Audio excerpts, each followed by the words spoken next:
Gracias, qué bueno que continúa con nosotros. Saludo con mucho gusto a la doctora Cecilia Izcapa Treviño. Ella es directora de análisis de riesgos del Centro Nacional de Prevención de Desastres. Doctora, muchísimas gracias por estar con nosotros. Muchas gracias, Alejandro. Buenas tardes. Gracias a ustedes por la invitación. Bueno, usted tiene mejor el pulso de estas cifras que estábamos dando a conocer, de los alcances de los atlas de riesgos. Yo comenzaría preguntándole, ¿a qué se debe que solamente el 20% de los municipios del país tenga un atlas de riesgos y no sean todos?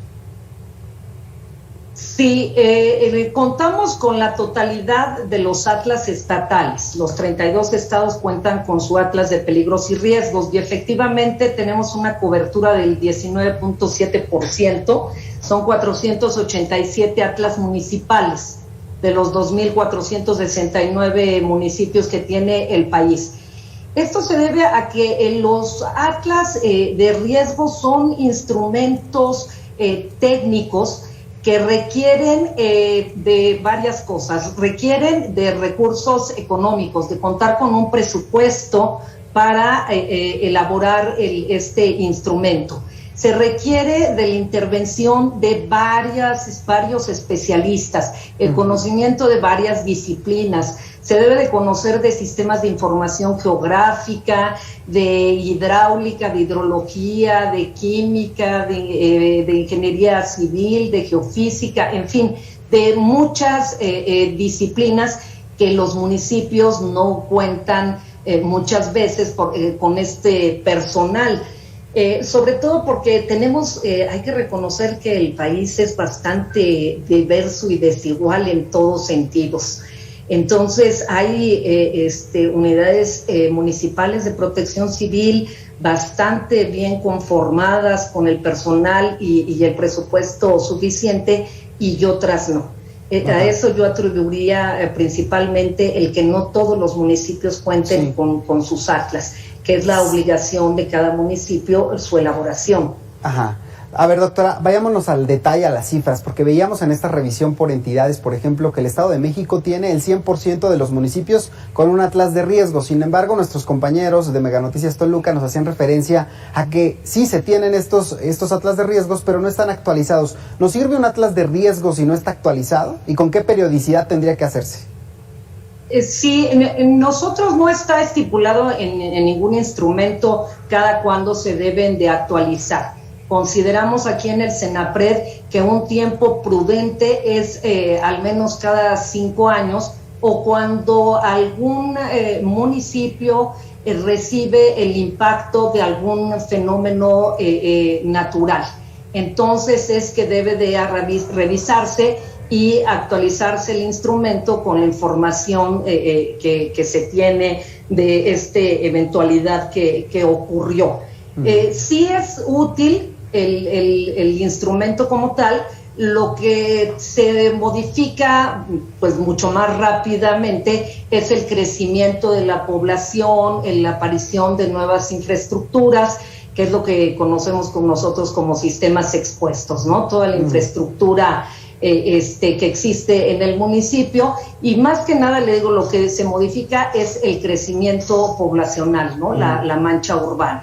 ¿Qué tan vinculatorios son estos atlas de riesgos y esta información que contienen, que es valiosísima, que además toma mucho tiempo poder realizar? ¿Qué tan vinculatorios son a la hora de hacer política pública? Perdón? No vinculatorios con la política pública, evitar el desarrollo en zonas donde no se tendría que construir, por ejemplo. ¿Para qué son útiles los atlas? Pues los atlas los consideramos como un sistema que el objetivo es proporcionar información sobre el comportamiento de los peligros, las vulnerabilidades de los sistemas expuestos y los escenarios de riesgo, para poder determinar las pérdidas, ya sea en términos monetarios o pérdidas humanas ante el impacto de algún fenómeno natural y antrópico.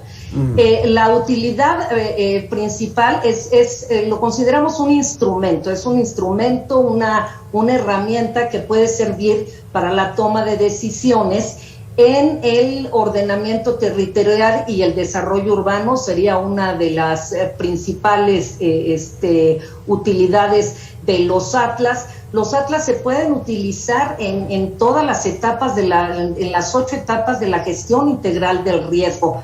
para dar a conocer a la población y hacerla consciente de que existe un peligro en el territorio donde habita, para tomar la decisión de cuáles son, si hay un peligro, hay un riesgo, determinar cuáles son las obras estructurales o no estructurales que se deberían de llevar a cabo para reducir el impacto y los daños hacia la población y sus bienes. Se pueden utilizar también durante los procesos de reconstrucción. Si ya tenemos el impacto, ya tenemos el daño en algunos sectores de la población, pues a través de los atlas y de documentar esta información, tendríamos que buscar otro territorio que no estuviera expuesto ante estos fenómenos y no volver a reconstruir el riesgo. Por ejemplo, con la Secretaría de Hacienda y Crédito Público, pues tiene parte de esta información para precisamente tomar la decisión en dónde ubicar las grandes obras de infraestructura de este país. Bueno, pero aquí entonces la realidad es que todavía no es tan necesario o no es obligatorio que los municipios lo tengan. A través de nivel federal no se puede obligar a los municipios a que tengan el atlas de riesgo, ¿cierto? Es cierto, no está como tal. Hemos avanzado. Tenemos una guía de contenido mínimo para elaboración de los atlas donde están especificados cuáles son los requerimientos y cada uno de los conceptos que deben de contener un atlas. Tenemos una guía donde están especificados los criterios técnicos de la información geoespacial para homologarlos. Y está incluido el concepto de los atlas dentro de la Ley General de Protección Civil y de su reglamento. Y ahorita un gran avance que estamos teniendo, lo considero yo, es de que hemos estado trabajando con la Secretaría, la SEDATU, la Secretaría de Desarrollo Agrario, sí, territorial y urbano y territorial, y entonces lo están considerando a través de sus términos de referencia para la elaboración de los instrumentos de ordenamiento territorial y desarrollo urbano municipal. Se está incluyendo el tomar en cuenta y en consideración para establecer el ordenamiento territorial, que cabe decir que de acuerdo al artículo 115 constitucional corresponde a los municipios. Sí.